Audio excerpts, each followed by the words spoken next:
Donc, Inch'Allah Azzawajal, on va réfuter le deuxième argument de la huitième ambiguïté. Donc, la huitième ambiguïté, elle consiste à dire que le Coran est un texte quelconque, stylistiquement parlant. Car nous, en tant que musulmans, on a la croyance que le Coran est un miracle, qu'il est inégalable. Encore une fois, on parle de ceux qui maîtrisent la langue arabe. Mais lui, il vient nous dire qu'il est quelconque alors qu'il ne sait même pas lire l'arabe. Mais lui, il vient avec des arguments pour dire que le Coran est quelconque et qu'il n'y a rien d'extraordinaire dans ce texte-là. Son premier argument pour appuyer cela, c'était de dire que le Coran, il n'est pas clair, il est obscur, on ne comprend pas tout, il y a des versets, on ne comprend pas. On a expliqué cela. Deuxième, il vient en nous disant que le Coran ne cesse de se répéter. Donc il dit que le Coran contient énormément de répétitions, que les histoires des prophètes ne sont pas racontées en une seule fois, et pas de manière chronologique, mais dispersées à plusieurs endroits. Et donc, encore une fois, toujours avec leur arrogance et leur sentiment de supériorité, comme c'est pas comme ils veulent, comme il n'y a pas un chapitre qui dit, chapitre 1, Moïse. Moïse est né à telle année, il a vécu là, il a grandi, adolescent, à 18 ans il a fait ça, à 19 ans il a fait ça, à 20 ans il a fait ça, et il est mort. Chapitre 2, Noé, et ainsi de suite. Eux, ils veulent ça. Comme ils n'ont pas ce qu'ils veulent, le Coran, c'est quelconque, c'est n'importe quoi. Et donc, c'est pas un miracle. Pourquoi? Parce que c'est pas structuré comme nous, on veut. Nous, on a lu les livres de Balzac, et Balzac, lui, il décrit tout. Il fait une introduction en décrivant toutes les pièces. Les chapitres du début, il donne une introduction, il donne l'ambiance de l'endroit, etc. Donc, nous, on veut du Balzac. Et donc, comme c'est pas comme Balzac, c'est pas bien. Donc, encore une fois, on a dit que ce genre d'argument, il n'y a rien à répondre. Parce que c'est du suprémacisme intellectuel. Derrière cette critique-là, il y a une attitude suprémaciste. Derrière cette attitude-là, il y a un sentiment de supériorité. Ils veulent imposer leurs critères humains à la révélation. Donc mes critères, j'ai mes critères de beauté, j'ai mes critères de révélation. Selon moi, c'est ça. J'ai ma vision de Dieu. Et donc, si ce n'est pas dans ma vision, dans mes critères, ça ne peut pas venir de Dieu. Tout ça, tu l'as sorti d'où? On ne sait pas d'où. On ne sait pas d'où. Et donc, ça, ce n'est pas des arguments. Parce que tu imposes tes critères. Tu ne donnes pas des arguments. Tu dis juste, c'est pas la vérité parce que c'est pas ce que je veux. Implicitement, il est en train de dire, si c'était vraiment un livre divin, il aurait dû être comme moi je l'imagine. Il aurait dû être linéaire comme moi j'aime. Il n'aurait pas dû avoir de répétition. Et normalement, il aurait dû avoir une chronologie d'historien avec des recherches. Donc, comme c'est pas comme ça, bah c'est pas divin. C'est ça qu'il est en train de nous dire. Mais en réalité, c'est pas toi qui définis ce qu'est un miracle divin. C'est pas toi qui définis ce qu'est une révélation. C'est pas toi qui dicte au Seigneur de l'univers comment il va révéler son livre et comment il va le présenter aux humains. Parce que moi, je peux faire la même chose aussi. Je peux te demander quels sont pour toi les chefs-d'œuvre. C'est quoi un chef-d'œuvre littéraire pour toi? Et tu vas me dire, moi, c'est tel livre de Balzac, tel livre de Montesquieu ou tel livre de Proust. Et moi, je vais te dire, c'est pas une œuvre d'art, c'est nul. Moi, je n'aurais pas fait comme ça. Je n'aurais pas écrit comme ça. Pareil pour la peinture. Pour moi, je trouve que Claude Monet, c'est magnifique. Je trouve que Rembrandt, c'est magnifique. Rembrandt, le clair-obscur, je trouve ça magnifique. Et moi, j'arrive, je dis non, c'est n'importe quoi, Rembrandt. Moi, j'aurais mis plus de couleurs, j'aurais mis du bleu, du rose, du jaune. Pourquoi noir et blanc à chaque fois? C'est crédible, ça? Est-ce que c'est crédible? Je juge une œuvre en fonction de mes critères à moi, sans savoir même ce que le peintre ou l'auteur a voulu véhiculer, sans connaître l'objectif de cela. Pourquoi il utilise le clair-obscur? À quelle époque il a fait cela? Quelle était sa démarche? Ça ne m'intéresse pas. Moi, j'aime le rose, j'aime le jaune. Je dis, c'est moche. Parce que moi, j'aurais mis du jaune et du rose. Ça, c'est absurde. C'est pas moi qui définis les règles de l'art. C'est pas moi qui définis les règles de la littérature française au XVIIIe ou au XIXe siècle. C'est pas moi qui définis cela. Comme toi, c'est pas toi qui définis la révélation. C'est pas toi qui définis la révélation. Donc ces arguments-là, c'est même pas des arguments. Mais encore une fois, on a dit qu'on utilisait ces faux arguments pour nous étudier un peu le Coran, augmenter un peu notre foi. Donc on va parler du takrar, de la répétition. Parce que c'est vrai, il y a des répétitions dans le Coran. Donc, on va d'abord définir qu'est-ce que le takrar. Donc dans la terminologie islamique, le takrar, ça consiste à réitérer un mot ou une phrase à plusieurs reprises pour diverses significations, telles que l'insistance, l'intensification, la grandeur ou autre. Donc, dans la langue arabe, at-takrar, c'est un style linguistique. Donc, ça consiste à répéter un mot ou une phrase. Et ça a pour but de signifier quelque chose. Ça peut être l'insistance, l'intensification, la grandeur ou autre. Donc, dans la langue arabe, la répétition, c'est un signe d'éloquence. C'est un signe d'éloquence. Et c'est ça qu'ils n'arrivent pas à comprendre. Certains individus ne comprennent pas ça. Ils ne comprennent pas que la langue arabe a ses critères d'éloquence. Et le Coran a été révélé en langue arabe. Et c'est les Arabes qui ont reçu ce livre-là. Et ces gens-là, ils ont dit, c'est inégalable. C'est un discours extraordinaire. Parce qu'il est venu avec les codes des Arabes. Et donc toi, si tu viens 1400 ans après, avec tes codes, et tu dis, comme c'est pas dans mes codes, c'est n'importe quoi. T'as rien compris. Certaines personnes critiquent la répétition du Coran, alors que c'est un signe d'éloquence. Ils ne savent pas que ça fait partie des formes d'éloquence dans la langue arabe. Et donc ça, c'est une erreur de leur part. Pourquoi? Parce que dans le Coran, la répétition, elle n'est pas sans valeur. C'est pas une répétition comme ça, juste pour répéter. Parce qu'ils comparent le Coran avec peut-être un texte lambda. Parce que celui qui se répète plein de fois et qui n'ajoute pas quelque chose d'intéressant à sa répétition, on va dire, mais lui, il fait que de se répéter. Il dit toujours la même chose. Alors que le Coran, il ne fait pas ça. Le Coran répète, mais le Coran ne dit pas toujours la même chose. Il y a des répétitions, mais ces répétitions ont un sens. Ces répétitions ont des bienfaits. C'est pour ça que vous n'allez jamais trouver un ennemi de l'islam parmi les associateurs de la Mecque, donc arabes qui maîtrisent l'arabe, venir avec cet argument-là, en disant, le Coran, on ne va pas le suivre. Pourquoi? Mais ça fait que de se répéter, c'est n'importe quoi. Personne n'est venu avec cela. Les plus grands ennemis de l'islam, qui ont tué des musulmans, qui ont combattu pour éteindre cette religion, ils ne sont jamais venus avec cet argument. Parce qu'ils savent que ce n'est pas un argument en réalité. Donc nous, on va voir les types de répétitions. Donc les savants, ils ont divisé la répétition présente dans le Coran en deux types, de deux manières différentes, deux catégories. La première, c'est la répétition du mot et du sens. Donc ça signifie que le mot est répété sans changement de sens. Donc là, on répète le mot et le mot qui est répété garde le même sens. Et ce type de répétition-là a deux formes. La répétition continue et la répétition non continue. La première, la répétition continue. Elle peut prendre différentes formes, comme la répétition de mots dans le même verset. Allah Azza wa Jalla dit هيهات هيهات لما توعدون. dans la sourate 23, verset 36, d'après la traduction approximative, Allah Azza wa Jalla dit loin, loin ce qu'on vous promet. Donc dans ce verset, Allah a répété deux fois le même mot. Hayhat, hayhat. Cette répétition-là, elle est dans le même verset. Ou alors, ça peut être à la fin d'un verset et au début du suivant. Allah Azza wa Jalla dit ويطاف عليهم بآنية من فضة وأكواب كانت قوارير من فضة قدروها تقديرا. dans la sourate 76, du verset 15 à 16, d'après la traduction approximative, Allah Azza wa Jalla dit et l'on fera circuler parmi eux des récipients d'argent et des coupes cristallines, en cristal d'argent, dont le contenu a été savamment dosé. Donc le verset 15 finit par qawarir et le verset 16 commence par qawarir. Et enfin, la répétition peut se faire avec deux versets qui se répètent, qui sont consécutifs. Allah Azza wa Jalla dit فإن مع العسر يسرا إن مع العسر يسرا. dans la sourate 94, du verset 5 à 6, d'après la traduction approximative, Allah Azza wa Jalla dit à côté de la difficulté est certes une facilité. À côté de la difficulté est certes une facilité. Ensuite, on a également la répétition non continue.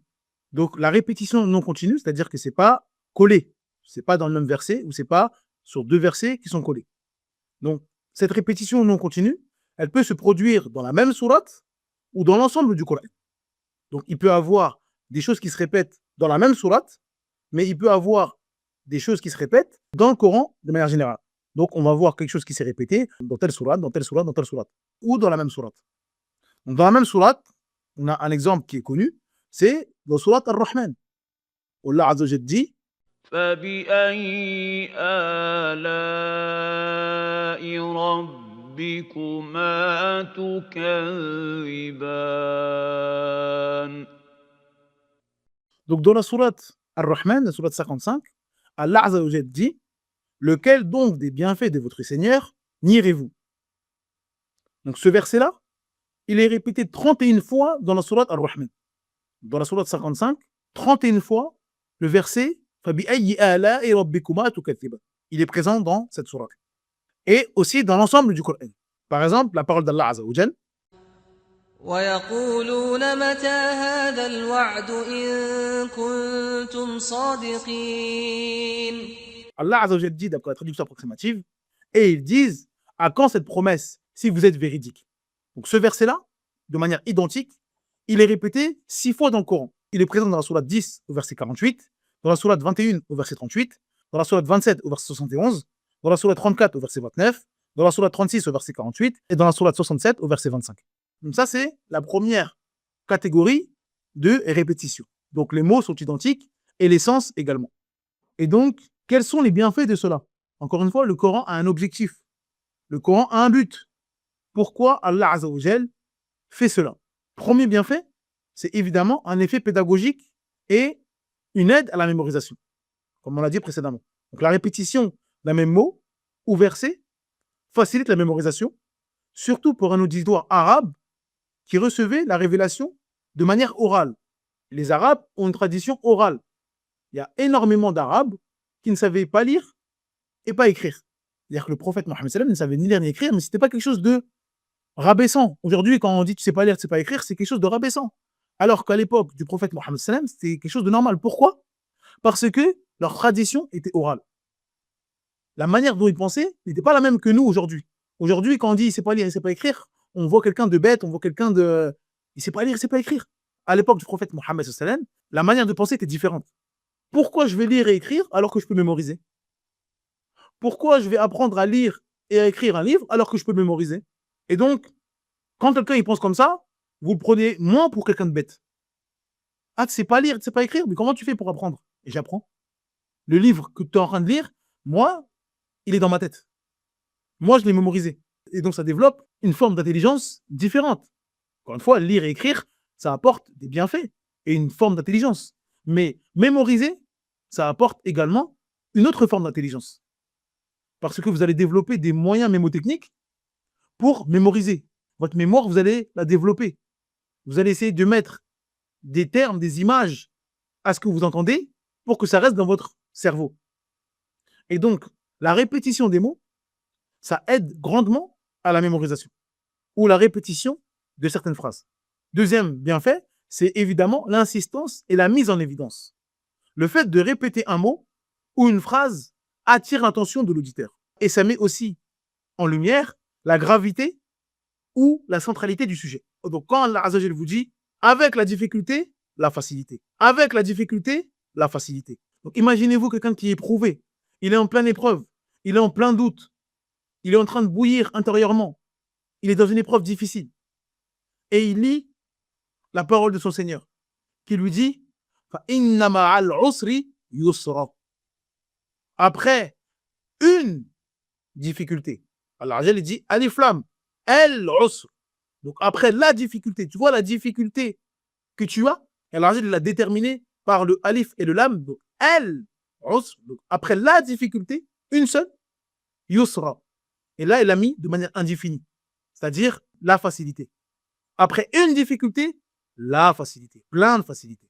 Donc patiente au serviteur d'Allah. Après une difficulté, la facilité. Et donc, le fait qu'on répète cela, ça va apaiser son cœur. Ça va appuyer le discours et la certitude va rentrer dans le cœur du croyant et l'apaisement va venir. Ô croyant, après une difficulté, la facilité. Lorsque tu as une difficulté, sache qu'il y a la facilité. Troisième, l'impact émotionnel et esthétique également. Donc le rythme produit par la répétition renforce l'éloquence du Coran et son effet sur les cœurs. Comme l'exemple qu'on a donné avec Surat Ar-Rahman. Allah Azza wa Jalla répète 31 fois فَبِأَيِّ آلَاءِ رَبِّكُمَا تُكَذِّبَانِ. Ça veut dire quoi ça? C'est-à-dire, lequel donc des bienfaits de votre Seigneur nierez-vous? Allah Azza, il énumère énormément de bienfaits que l'être humain a dans ce bas monde et que le croyant aura dans l'au-delà. Et 31 fois, il dit, et lequel des bienfaits de votre Seigneur nierez-vous? Imaginez-vous votre père qui vous a tout donné depuis que vous êtes bébé, ou votre mère, pareil, du premier souffle de votre vie jusqu'à votre majorité. Et elle est en train d'énumérer. Tu pleurais, je me levais la nuit. Elle énumère chaque bienfait, et entre chaque bienfait, elle dit lequel de ces bienfaits tu vas renier. Est-ce que tu vas renier ça? C'est pour marteler à quel point j'ai été bon envers toi. À quel point j'ai été bienfaisant envers toi. Et donc, si une personne utilise ce procédé, vous savez très bien que, généralement, elle peut tout demander. Si je vous dis, tu te rappelles ce que je t'ai fait? Tu te rappelles ce que je t'ai donné? Tu te rappelles ce que j'ai fait pour toi? Lequel des bienfaits tu vas renier? Lequel des bienfaits tu vas renier? Lequel des bienfaits tu vas renier? Et je martèle cela. Et donc, forcément, celui qui est reconnaissant, il va vouloir être bienfaisant envers la personne qui lui a donné tant de choses. Et qu'est-ce qu'Allah nous demande? Encore une fois, on a dit, c'est quoi l'objectif du Coran? Toujours, il faut avoir en tête l'objectif du Coran. C'est l'adoration. Ô toi, serviteur, ô toi, être humain, regarde les bienfaits que je t'ai donnés. Regarde ça, regarde ça, regarde ça. Lequel de ces bienfaits tu vas renier? Est-ce que vous allez renier ça? Ça vient pas de moi? Ça vient pas de moi? Ça vient pas de moi? Je vous ai donné ça. J'ai créé ça pour vous, seul, sans associé. Adorez-moi donc, seul, sans associé. Et vous ferez partie des reconnaissants. C'est ça l'objectif du Coran. Et donc le fait de le dire 31 fois, celui qui le lit et qui médite, et qui va dire c'est vrai, Allah il a donné ça. C'est vrai qu'Allah nous a donné ça. Il nous a donné notre subsistance. Il a pourvoyé à notre bien. Il nous a créé, etc., etc., etc. Celui qui a ça dans le cœur, il ne pourra jamais vouer une adoration à autre qu'Allah. L'associer dans l'adoration. Donc c'est ça l'objectif. Et donc ça rentre dans son cœur. Donc il n'y a aucun doute que ça a un impact émotionnel. Pour celui qui a un cœur vivant, bien évidemment. Parce que dire c'est faux, il y a de la répétition, non. Il faut dire pourquoi il y a de la répétition. C'est quoi l'objectif? Et quand tu vas comprendre l'objectif de la répétition, là tu vas dire, ah ok, je comprends pourquoi il y a de la répétition. Parce que je comprends l'objectif du Coran. Deuxième type de répétition, c'est la répétition du sens sans le mot. Donc ça fait référence à la répétition des significations sans utiliser les mêmes termes exacts. Par exemple, les récits des prophètes avec leur peuple, ainsi que la mention du paradis et ses délices, ou encore celle de l'enfer et de ses tourments. Donc là, dans ces passages-là, on parle de Nuh, on parle d'Ibrahim, de Moussa, de Isa, mais ce n'est pas exactement les mêmes termes. C'est le même sens, donc on parle de Moussa, de son peuple, on parle de Isa, de son peuple, qu'est-ce qui s'est passé avec son peuple, comment ils ont réagi au message, etc. Mais les mots ne sont pas exactement les mêmes. Peut-être dans tel passage, Allah va utiliser tel verbe, et dans l'autre passage, tel verbe. Mais le sens est le même. C'est-à-dire que ça parle de l'histoire de Moussa, ça parle de l'histoire de Isa, d'Ibrahim. Mais les termes ne sont pas exactement identiques, comme dans la première catégorie. Donc, Cheikh al-Islam Ibn Taymiyyah, il dit à propos de ces répétitions, il n'y a pas de répétition pure dans le Coran. Chaque passage apporte forcément un bénéfice particulier. Fin de citation. C'est ce qu'on a dit précédemment. Il n'y a pas, dans le Coran, une répétition pour la répétition. Sans but, ça ne sert à rien. Il n'y a rien qui ne sert à rien dans le Coran. C'est la parole d'Allah Azza wa Jal. Comment on peut dire ça? Cheikh al-Islam Ibn Taymiyyah, il dit également, lorsqu'il parle de l'histoire de Moussa dans le Coran, Allah a mentionné cette histoire à plusieurs endroits dans le Coran. Et dans chaque endroit, il en tire un enseignement ou une leçon différente des autres. De la même manière qu'Allah, son messager et son livre sont appelés par plusieurs noms, chaque nom indiquant un sens particulier qui n'est pas exprimé par les autres noms. Ce n'est donc pas une répétition, mais plutôt une variation dans la manière de présenter les signes, comme les différents noms du prophète Mohammed sallallahu alayhi wa sallam. Mohammed, Ahmed, Al-Hashir, Al-Aqib, le prophète de la miséricorde, le prophète du repentir, le prophète de la bataille. Chacun de ces noms indiquant un sens unique, même si la personne est la même. Les attributs sont variés. De même pour le Coran, lorsqu'on l'appelle Qur'an, Furqan, Bayan, Huda, preuve claire, Shifa, Nour, miséricorde, Am. Chaque nom indique un aspect différent. Pareillement pour les noms d'Allah le Très-Haut, comme El-Malik, El-Quddus, Al-Salam, Al-Mu'min, Al-Muhaymin, Al-Aziz, Al-Jabbar, Al-Mutakabbir, Al-Khaliq, Al-Bari, Al-Musawwir. Chaque nom porte un sens distinct. De la même manière, lorsqu'une histoire est racontée de différentes phrases complètes, chaque formulation apporte des significations supplémentaires. Même si l'histoire est la même, les caractéristiques sont multiples et chaque phrase contient une signification absente dans les autres. Fin de citation. Donc, ce que Cheikh al-Islam Taymiyya, rahimahullah, il nous mentionne, et ce qu'il veut nous expliquer, c'est que les histoires des prophètes, c'est comme les noms d'Allah. Donc, Allah, il a plusieurs noms, il a plusieurs attributs.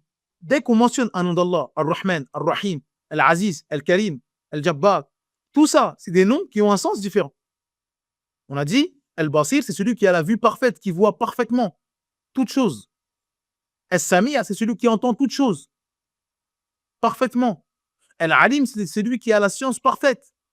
Donc ça, c'est des noms différents. Ils n'ont pas le même sens. Al-Alim, ça n'a pas le même sens qu'Al-Karim, qu'Al-Aziz, qu'Al-Basir. Mais tous ces noms-là, malgré le fait qu'ils aient des sens différents, ils reviennent tous à Allah. Al-Rahman, c'est Allah. Al-Aziz, c'est Allah. Al-Karim, c'est Allah. Al-Basir, c'est Allah, etc. C'est la même chose. Toutes ces histoires sont différentes. C'est-à-dire qu'elles ont un objectif différent. Elles apportent un sens différent. Dans tel passage, on va mettre l'accent sur la patience. Dans tel passage, on va mettre l'accent sur la reconnaissance envers Allah. Dans tel passage, on va mettre l'accent sur le fait de désobéir au prophète, etc. Mais tout ça, ça revient à une seule même chose. L'histoire de Moussa, l'histoire de Isa, l'histoire de Nuh. Donc c'est la même histoire. Mais dans chaque passage, on veut vous faire comprendre quelque chose. Et donc comment on peut savoir ça? Soit à travers Sabab al-Nuzul, donc à quel moment ce verset a été révélé. Et donc si je sais à quel moment il a été révélé, et je sais que le prophète Mohammed sallam a reçu ce verset à tel moment, dans la bataille, ou pendant le Hajj, ou pendant qu'il appelait à la religion, ou pendant qu'il était en état de faiblesse, ou en état de force, en fonction du passage dans lequel le verset a été révélé, on va pouvoir comprendre l'objectif ici, et la leçon à tirer. Et cette leçon-là, elle peut être différente en fonction d'un autre moment de la vie du prophète Mohammed sallam. Alors qu'il s'agit de la même histoire, c'est-à-dire l'histoire de Moussa ou l'histoire de Isa. C'est ça que le Cheikh al-Islam Taymiyya veut nous faire comprendre. Parce que certaines sourates ont des thèmes en fonction de l'époque à laquelle elles ont été révélées. Il y a des sourates, elles ont été révélées en période de guerre. Il y a des sourates, elles ont été révélées en période de paix. D'autres, à l'époque où les hypocrites causaient du tort aux musulmans. Ou à une époque où les juifs de Médine ont commencé à comploter contre les musulmans. Ou à une époque où les musulmans étaient faibles sur la terre. Ils étaient en petit nombre. Ils étaient persécutés. Et donc forcément, certaines sourates ont certains thèmes. Et donc, parfois, ces thèmes-là sont différents, mais vous allez trouver l'histoire de Moussa dedans, ou l'histoire de Ibrahim dedans. Et donc forcément, l'objectif n'est pas le même. L'objectif n'est pas le même. Malgré le fait que ça soit la même histoire. Et donc ça, encore une fois, ça montre l'éloquence du Coran. Et c'est pour ça qu'il est inégalable. C'est-à-dire que le Coran nous parle de la même idée sous des formes différentes. Les récits sont répétés et ils nous sont racontés à chaque fois dans un style distinct, dans une structure différente. Et l'auditeur ou le lecteur ne se lasse jamais de cette répétition. Celui qui maîtrise la langue arabe, il va à chaque fois lire les versets où ça parle de l'histoire de Moussa, il va redécouvrir l'histoire. Parce que le style n'est pas le même. Parce que Allah va accentuer sur tel passage, dans telle sourate, et pas dans l'autre sourate, et ainsi de suite. Donc, le croyant qui maîtrise la langue arabe ne va jamais se lasser de cela. Et ça montre à quel point le Coran, il est inégalable. Et c'est pour ça, justement, qu'il est inégalable. Également, la puissance du miracle. C'est-à-dire que le fait de présenter une même idée sous différentes formes. Donc, il y a le fond et la forme. Donc, Allah Azza nous parle de quelque chose avec des idées, avec une morale, avec des valeurs, avec des leçons à tirer. Donc, le fond est magnifique et la forme également. C'est-à-dire qu'il utilise le style des Arabes à la perfection. Alors que les Arabes, avant, ils utilisaient leur style. Ils utilisaient leur rhétorique, leur métaphore. Mais parfois, dans les poèmes arabes anti-islamiques, les sujets sont vraiment ridicules. Il va parler d'une femme qu'il trouve belle, il va parler des rapports sexuels, il va parler des choses parfois qui sont viles, même si c'est fait de manière magnifique, stylistiquement en tout cas. Mais le fond n'y est pas. Là, le Coran utilise le style parfait que les Arabes utilisaient. Donc il y a la forme, mais il y a également le fond. C'est pour ça qu'Allah Azza wa Jalla s'adresse aux Arabes en leur disant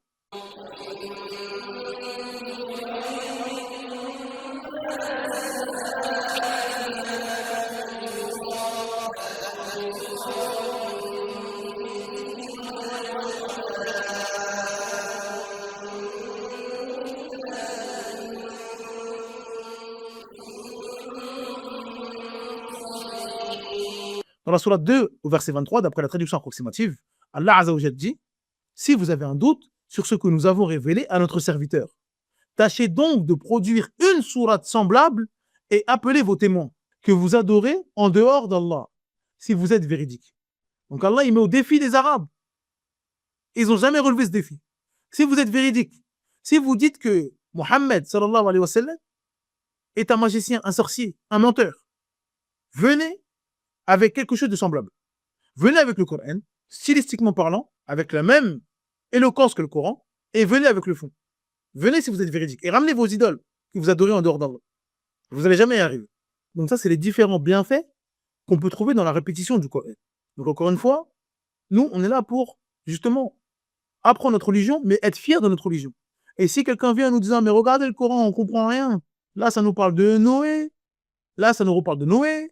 Là, ça nous parle de Moïse. Là, ça nous parle encore de Moïse. Ça nous parle de Moïse quand il est jeté dans le Nil. 50 pages plus tard, ça nous parle de Moïse quand il revient voir au Pharaon. Ça n'a ni queue ni tête. Encore une fois, apprenez votre religion et soyez-en fiers. Dites-vous pourquoi Allah nous parle de ce sujet. Pourquoi Allah nous parle de ce passage de Moussa dans ce verset ou dans cette sourate. Cette sourate, elle a été révélée quand? Pourquoi? Et quand tu vas comprendre pourquoi, quels sont les objectifs de cette sourate, du verset, le contexte du verset, et qu'est-ce qu'Allah Azza veut par ces versets ou par cette sourate, là tu vas dire, mais non, c'est magnifique là. Parce que là, on nous parle de Moussa à cette période de sa vie parce que, justement, l'objectif ici, c'est la confiance en Allah. Par exemple, quel meilleur exemple que l'histoire de Moussa quand sa mère l'a posé dans le Nil que la confiance en Allah. Pharaon tuait les enfants. 1 an sur 2. Une année, il tue tous les enfants des enfants d'Israël et l'autre année, il les laisse. Et Moussa, alayhi salam, il est né dans l'année où on tue tout le monde. Donc dès qu'il y avait un enfant, des enfants d'Israël, qui naissait, on le tuait. Et donc la mère de Moussa, pris de panique, ne sachant pas quoi faire, Allah Azza wa Jal lui insuffle dans son cœur qu'il faut laisser son enfant sur les bords du Nil. Elle fait cela, pris de panique, elle a peur, mais elle ressent que ça vient d'Allah, c'est la vérité. Elle pose son fils sur le Nil. Son fils arrive tout droit chez l'ennemi. Tout droit chez l'ennemi. C'est-à-dire Pharaon. Pharaon voit un enfant des enfants d'Israël. Il dit, bah, c'est l'année où il faut les tuer. Tuons-le. Sa femme, Assia, dit non. C'est un signe. Cet enfant-là, il est venu pour nous réjouir. Allez, viens, on fait une exception. Viens, on le laisse. Laisse-le vivre. Et Pharaon accepte. Il laisse vivre l'enfant. L'enfant qui est un bébé, il n'allève pas. Incapable d'allaiter. Il y a des nourrices dans le palais de Pharaon, il refuse le lait de tout le monde. On lui donne du lait et il refuse. Il ne veut pas se nourrir. La femme de Pharaon, Assia, commence à paniquer. La sœur de Moussa qui avait suivi son frère entre dans le palais et dit « Je connais une nourrice qui a du lait et qui pourra peut-être nourrir l'enfant. Et elle est digne de confiance, etc. » Et donc là, elle est en train de parler de sa mère. Elle fait les éloges de sa mère. Et donc, Assia et Pharaon acceptent en disant « Bon, ouais, on va tester. » Et Moussa, accepte de prendre le lait de sa mère. Et là, Pharaon et sa femme sont contents et disent « Bon, bah, on va te passer l'enfant vu que tu es la seule personne qui arrive à le nourrir. » Donc, Pharaon et sa femme vont redonner Moussa à sa mère. Et en plus de ça, vu que c'est une nourrice, ils vont lui donner un salaire. Donc, cette femme-là a placé sa confiance en Allah. Et Allah lui a redonné mieux encore. Il lui a redonné son enfant et de l'argent. Donc, ça, c'est une école dans la confiance en Allah Azza wa Jalla. Et donc, si l'objectif ici de la sourate ou du verset, c'est d'inciter le croyant à placer sa confiance en Allah, c'est sûr qu'Allah va nous parler de cette histoire. Encore une fois, c'est un exemple que je donne. Je ne parle pas d'une sourate en particulier. C'est pour vous donner la méthodologie du Coran, l'objectif du Coran. Les sourates, les versets ont été descendus à des périodes différentes. Et donc, il faut comprendre ces périodes. Il faut comprendre l'objectif du Coran. Et quand on va comprendre l'objectif du Coran, on va savoir pourquoi Allah Azza wa Jalla nous parle de tel ou tel passage. Mais encore une fois, ceux qui préfèrent critiquer sans science, juste pour faire des vues ou parler mal de l'islam et penser qu'il est intelligent ou qu'il est fort, ça, on ne peut rien faire contre eux. Mais les gens qui cherchent la vérité, qui cherchent la guider, parmi les musulmans ou parmi les non-musulmans, on leur demande de prendre le Coran de méditer sur ses objectifs, pourquoi le Coran a été révélé, et de prendre en considération que ce livre-là, c'est la parole du Seigneur de l'univers. Et donc, il veut des choses pour nous. Il a un objectif. Et c'est pas à nous de dicter comment le Seigneur de l'univers doit venir avec sa révélation. Comment il doit nous parler.